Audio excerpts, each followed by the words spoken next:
Hello and welcome back to my garage. Today, still the Mini. But I do believe this is the last job I need to do on this car. At least I do not have any parts left. It could be that we're still going to look in that airbag problem, but I do not know for sure. It is a little bit of time. Not that they really need the car, but this is probably the last video. What we're going to do. In the base, a quite easy job.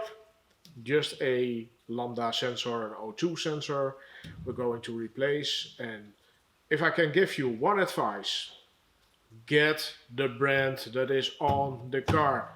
Don't cheap out. Don't cheap out on sensors. Always, always. If there is Delphi, buy a Delphi. If it is an Acidelco, buy an Acidelco. If it is NGK, buy an NTK. NTK. Well, that's not going to age well. Yeah, NTK is the sensor part of NGK. Of course, we know of the spark plugs and stuff like that. If you are going to look for the NTK part, you're probably not going to find it with your part supplier because they are probably listed as NGK, like the spark plugs. In this case, I just looked up the part number, what is on the bung. This is on the car, and this is what I'm going to replace it with. The reason why I'm going to replace it is, of course, that the computer said that there were some issues with it.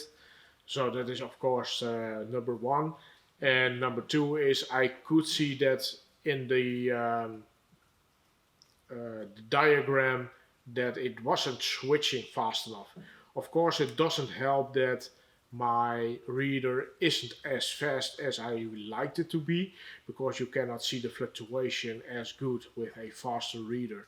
So, but you could see that it was staying on a voltage, and normally when the engine is hot, so that you definitely have to look into, be sure that the engine is nice and hot, and then look what the sensors are doing. And the O2 sensors, you definitely want them to be fluctuating a lot and not staying in a line. Of course, if it happens one time, no biggie, but if you constantly see that is hanging at a voltage and maybe dropping and then again hanging and stuff, but ideally you want to see them fluctuating a lot. So we're going to replace it, and hopefully the fault is gone. So let's do that. Luckily for us, the O2 sensor is at quite a convenient space. So it would be a straightforward job. The only thing is these can be stuck in there really well. So like I said, it is in a convenient place. We have a lot of room to, well, make some kind of leverage, stuff like that. So it won't be too bad. But don't think this thing won't put up a fight. Because the sensor wire is connected right here with a plug. And as you can see, it goes beneath or underneath the heat shield. So we need to remove these two washer bolts.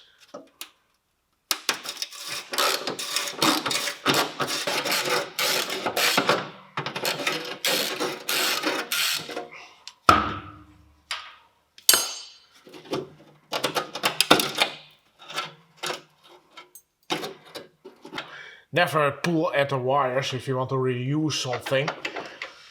But in this case it doesn't really matter, but it is quite stuck for some reason. Oh, it's not the plug you pull out, it's the male end you pull off.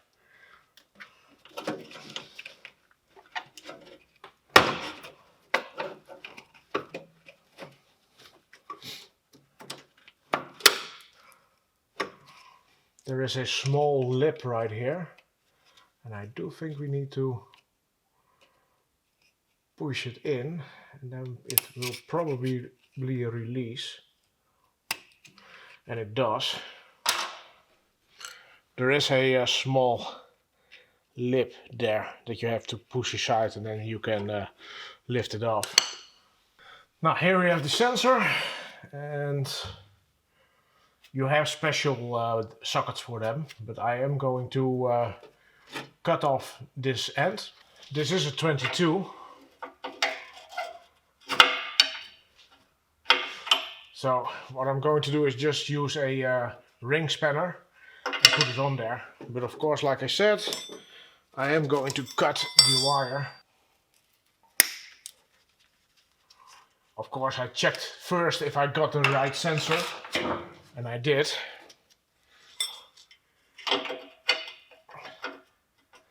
This thing on there.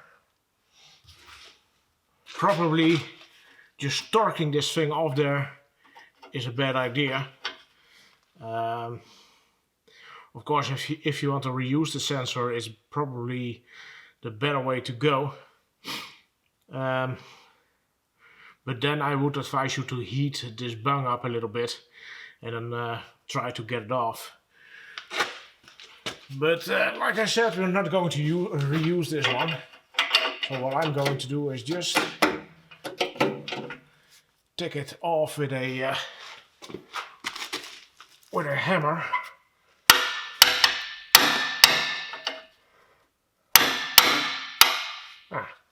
That was a bit disappointing.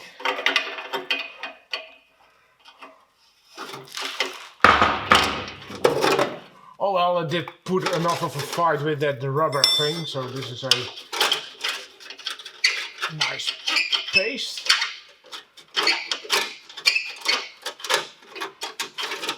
I did remove the cap, and most of these sensors come pre-looped, so you don't have to do anything with that. Especially do not touch this part with some of this loop stuff. It's not good for the sensor. That's one of the reasons why they pre-loop them, because morons like us most of the time use way too much. Of course, just snug it up.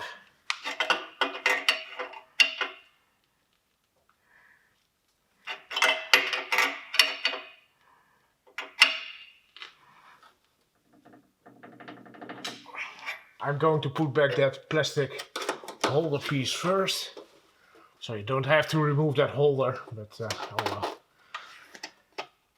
It's not the end of the world. Of course, we need to route the wire.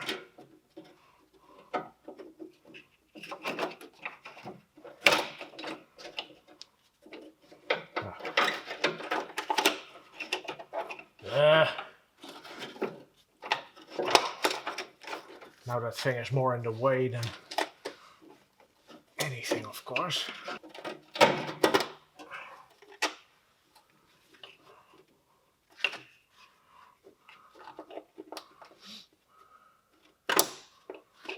And of course use that cable management skills to the test. Like so. As you can see, those holes are where these washers sit are just corroded away, and that is just a chemical reaction of the washers or the metal with the aluminum.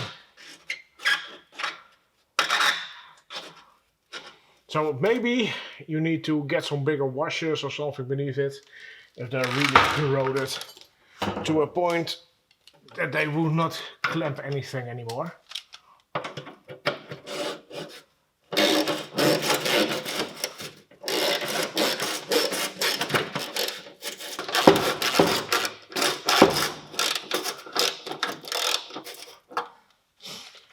Sometimes this stuff just too corroded or anything. What I would just do is get some self-tapping screws and just put them somewhere here or there, so it stays in place. So let's reset the computer, and of course, if we're done with the whole car, take the car for a spin and let's see if we get that code back. Oh, we probably would get the code back because I forgot to plug it back in. Seriously? Can you not put back this thing? So, it's not too bad, but it's stupid. They should have done it all the way around, that the plug is sitting and you, well, the other way around. I don't want to explain. And there you have it, how to change the O2 sensor. Like I said before, the only real challenge with these things is getting them loose. In this case, it wasn't really a problem. But remember, those things are more likely to be really stuck than loose like this one was. Be sure that you have some torch, just some heat laying around. It doesn't have to be a propane torch, but just a standard gas burning thing, at least that you can heat it up. Then most likely you will get it loose without heat, but be sure, snip the plug off, get yourself a good socket on it, and just give it a couple of whacks on the wrench itself, and most of the time they will just crack loose and open up or unbolt.